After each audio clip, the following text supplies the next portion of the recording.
As someone who has beaten almost every Soulsborne game from Dark Souls Trilogy, Bloodborne, Elden Ring, even Neo, I've always beaten each boss in every game, with just one exception. But I've always had trouble with two specific bosses that I just could never beat. Playing each game using a katana, I've beaten them all except those two. So I've decided to replay the game and beat those bosses that I've had so much trouble with years ago. And the game we're going to be starting is Dark Souls 3. The rules for this challenge are simple: kill all the bosses in the game and DLC as a solo. I created myself deprived with one working eye and started the game. I named myself the Lost One, indicating to have lost my way away from the master, thus becoming Ronin, fitting my plan for the katana dexterity build. Not having played the game in a long time, I had to get used to controls. So I've attacked the first crystal lizard and was surprised to have beaten him on the first try. After that I continued my way to Gundyr. Not a difficult boss, using Club's buff up ability to increase my attack power, I managed to beat him on the first try as well, although it was a close one. I put my points into Vigor, Endurance and Dexterity, preparing myself to become a katana wielding Ronin. I proceeded to get my weapon for the run by actually beating the Uchi katana guy face to face. I tried making jump on a tree to get some items early on, but as someone not familiar with speedrun strats, I was not able to make that jump. Having wasted almost half an hour for no gain, I equipped my katana and proceeded to High Wall of Lothric area of the game. Trying to defeat those Gundyr clones or whatever they are, I proceeded through the area trying to kill everyone, pick up all the items and of course avoiding the dragon. After all of that, I suffered my first death of the run to a random bomb. Before fighting Vord, I upgraded my weapon and transferred all the flasks to healing, as well as put most of my points into endurance. Fighting Vord was easy, I just put lightning on my blade and beat him on the first try, showing my skills haven't dulled yet.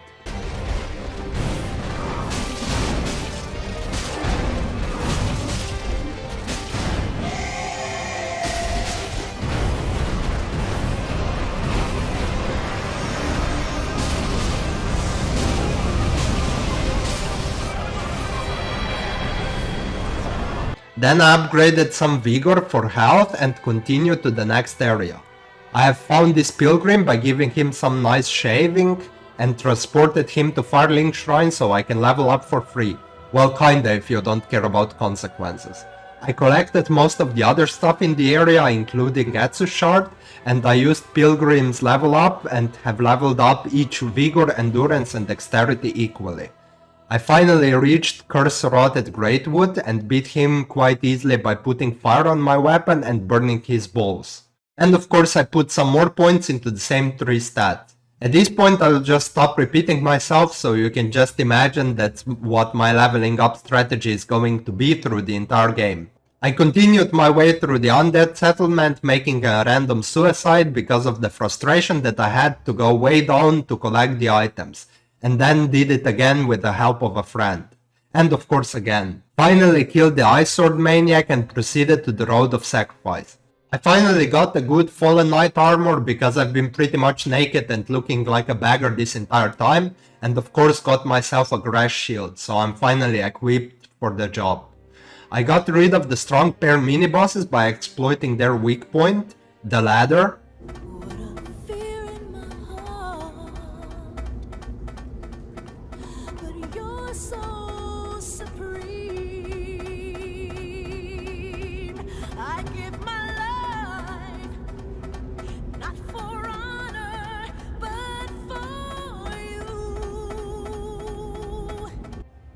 One of them died this way, the second one I just killed myself.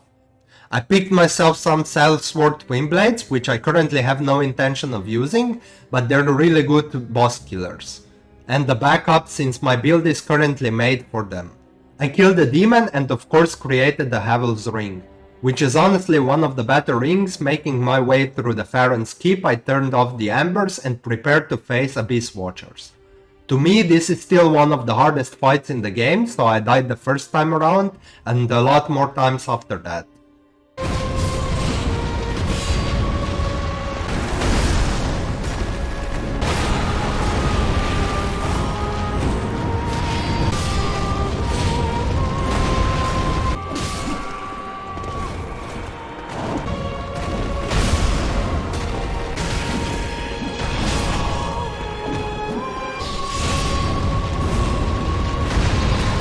coming so close many times but just failing at the finish line. After many tries I finally won, so I jumped from happiness. This way I proceeded to the catacombs, being not as difficult as the Dark Souls 1 area. The big skeletons are still annoying though. I died quite a few times before cutting the breach successfully and coming down to get to the secret area containing the fire demon. Not being able to beat him just yet, I decided to beat High Lord Volnir first. I died once due to getting stuck into the poisoned gas mist, even though this boss is one of the easier ones. On the second try I just cut off his bracelets and won. I created the sharp Uji katana since getting it to scale more to my good stats is good at least for the future. I gave the Firekeeper's soul to be able to heal the Dark Sigil, just to keep my options open for the ending. I traded a few items, nothing really significant, and decided to finally kill the fire demon. Also going to the swamp, getting hit by the ballista many times allowed me to gain much more large titanite shards. I died many more times of course, but having successfully collected most of the items and killing electric worms so I can upgrade my flask, I would call this a success. I died quite a few more times to the old Demon King's fire puking attack, but after upgrading my weapon to +5, I finally killed him. Getting quite a few more souls from this fight, this gets me to level 45. I later did more exploring for the items in the depths, being able to upgrade my weapon to +7.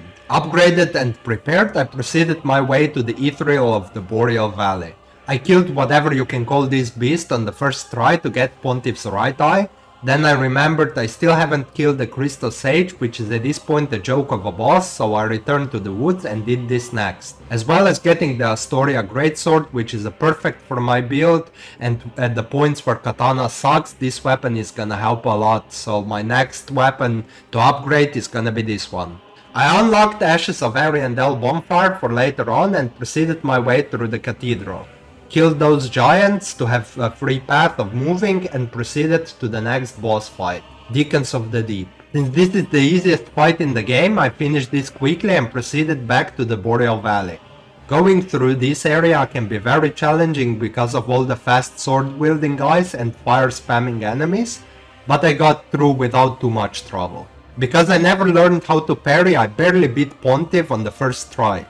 The first phase was quite simple, it's the second one that almost got me killed, because of the clone he summons. But since that was the first try, I can't call this particularly difficult. I killed the next two human mini-bosses with not too much trouble and proceeded my way to the rooftops and scary night archers shooting at me.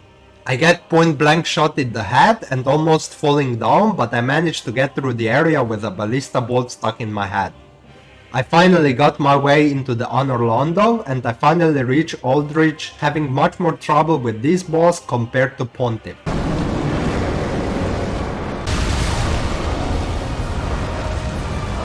I managed to beat him on the fourth try though, doing some unimportant stuff and collecting some items that I missed, including beating Night Slayer Zorik and killing a dragon by the 1000 arrows, or rather said failing to kill him by 1000 arrows. Helping Sigurd get rid of the demon, I learned to toast, and I continued to proceed through the dungeon filled with very annoying enemies depleting my max health. Killed the giant, the rats, and collected items down below, killed basilisks, and I proceeded my way through the dungeon and to the profane capital filled with annoying gargoyles. Here I just picked up all the items and rushed to the boss, Yorm the Giant. With 5 hits from the Storm Ruler on my second try, because I suck at the menu navigation in real time, I killed him and proceeded to beat the dancer as well. Surprisingly, I didn't have much trouble with this boss fight since I died only twice. I beat it and that leaves only the Lothric brothers left. I went my way through the Lothric castle and entered Consume King's garden, finally reaching Ocelot. While he can be quite intimidating while he's attacking, I just hug his butt and beat him on the first try.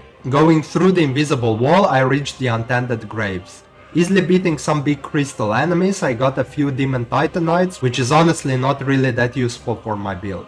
I finally reached Champion Gundyr.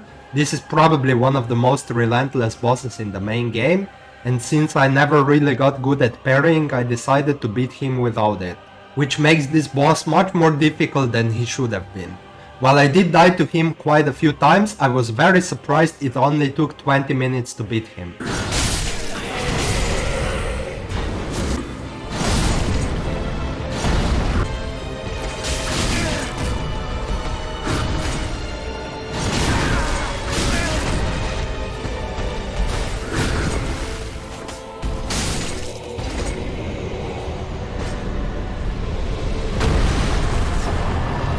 I also received the Chaos Blade, practically a better weapon than Uji Katana, but with a drawback that for each hit you lose a bit of health. I also received Infinite Homeward Bone item and upgraded a Stora Greatsword to +6 so I can use it whenever I need it now.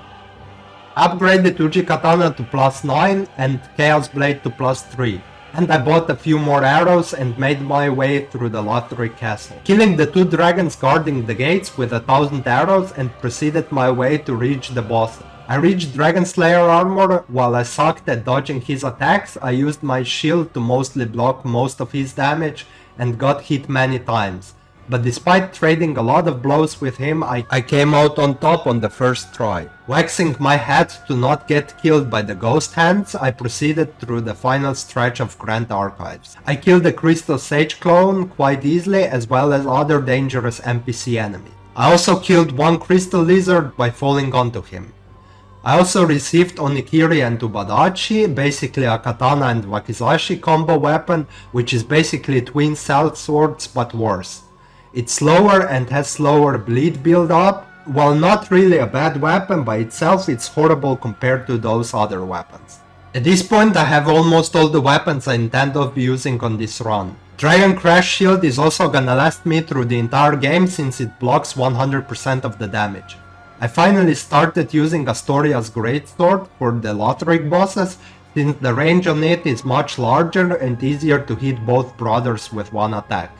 Against Lothric brothers I died only twice, and the third time I beat them. I did it barely with no healing left, and I really didn't have a good strategy for those bosses.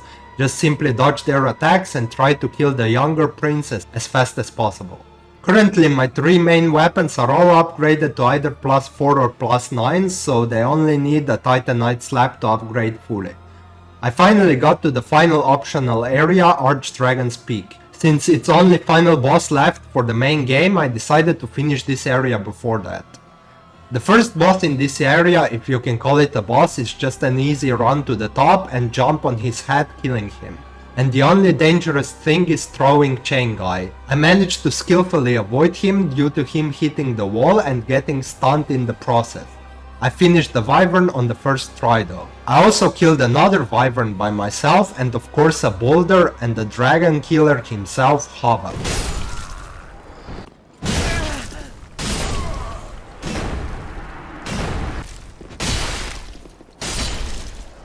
Gotcha! Here I finally received an option to upgrade one weapon to the max. I also found all the dragon stones, which are just here for the collection and I won't bother using. And of course while collecting it I also got gangbanged by those guys. I rang the bell and finally awakened the hardest boss in the main game, the Nameless King. Trying to be fancy, I tried to kill him with the Greatsword instead of Katana, which turned out to be just straight up harder because of the weapon being much slower. While I sucked during this fight, I managed to beat him after a few times.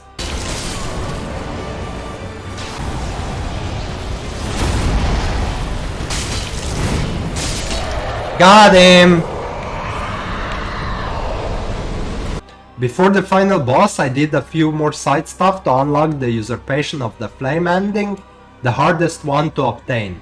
And of course the final boss. While the second phase being slightly easier for me than the first one, since I never know how to dodge the scimitar from the first phase, beating Soul of Cinder in the first attempt and linking the flame unlocks the final ending. Usurpation of the Flame, making me complete the game. But wait, I haven't beaten all the bosses yet, there are still 2 DLCs left. And just for the record, I still haven't beaten neither of the 2 bosses that I talked about in the beginning. So I continued my way to the Ashes of Ariandel DLC. Continuing the DLC, I made my way through the pretty difficult nights as well as many wolves. I cut down the breach and made my way down below. I made my way down the tree branches, avoided many arrows, and picked up many crafting stones. After reaching the bottom, I made my way to the first optional boss of the DLC, Champion's Gravetender. This boss was very easy. With my greatsword, I broke his defenses and him before he was able to summon in a wolf. And then it was a simple one-on-one fight, and I won this one easily on the first try. I continued through the main part of the DLC, the swamp. I fought those Wolverine-like creatures and proceeded my way to the rooftops and made my way to the tomb and finally unlocked the path to the final boss of the DLC. Sister Fried herself is on a whole another level regarding her speed compared to the main game bosses. First and second phase are easy enough as long as you pay attention to the snow, but the third phase is truly relentless. After 5 tries and around 30 minutes of trial and error, return from whence thou came. Leave us be Ashen One. Leave us be Ashen One. Thou art the Leave us be Ashen One.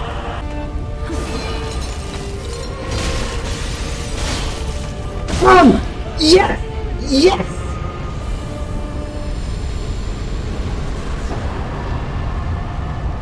I finally defeated her, marking this the first DLC as completed.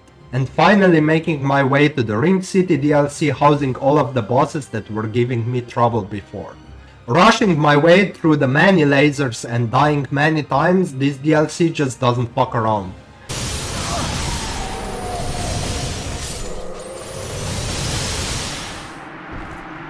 After many failures, I finally reached the bonfire close to the first boss of the DLC. I got cursed while resting for some reason, but at the very least getting the checkpoint.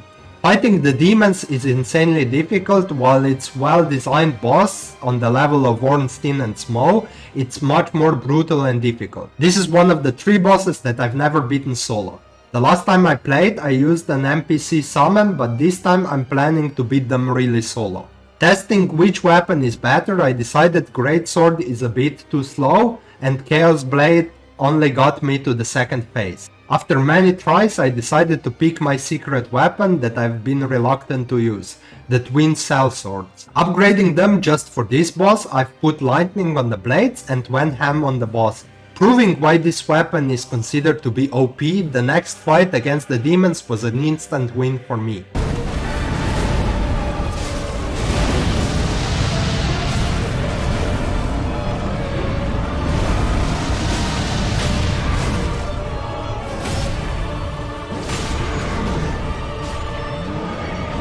Making my way to the Ring City, I got insta-blasted by 1,000 arrows.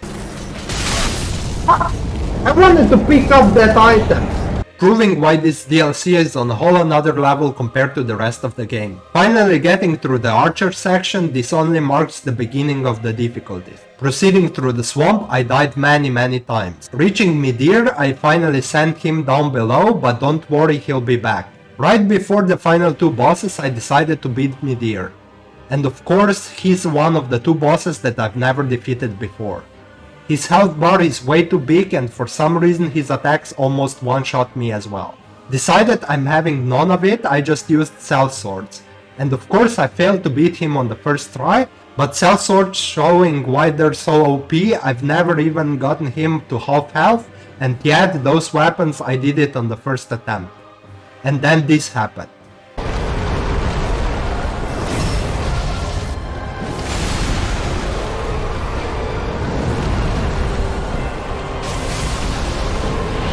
Yes!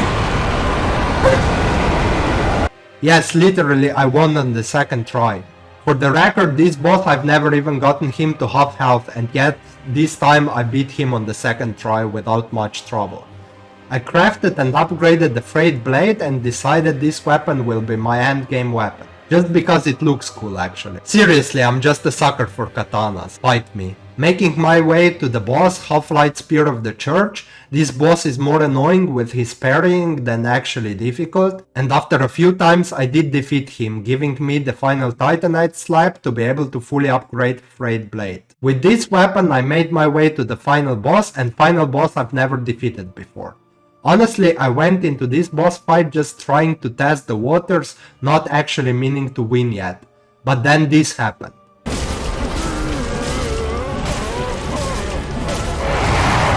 Oh shit.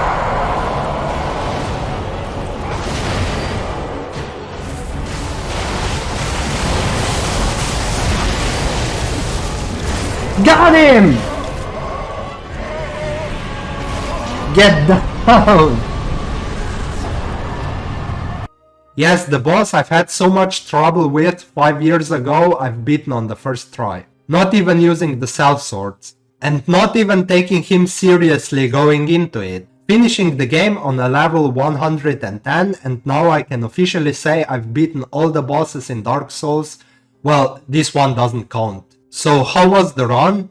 It went pretty smoothly, and of course partially because of the sellsword being OP. But besides of the two bosses I used the sellswords on, I was very surprised the game was much easier as I remembered it 5 to 7 years ago. If you like this video and wanna see more of this, make sure to like and subscribe. It helps me keep making more videos like this, and I'll see you guys next time. Now go!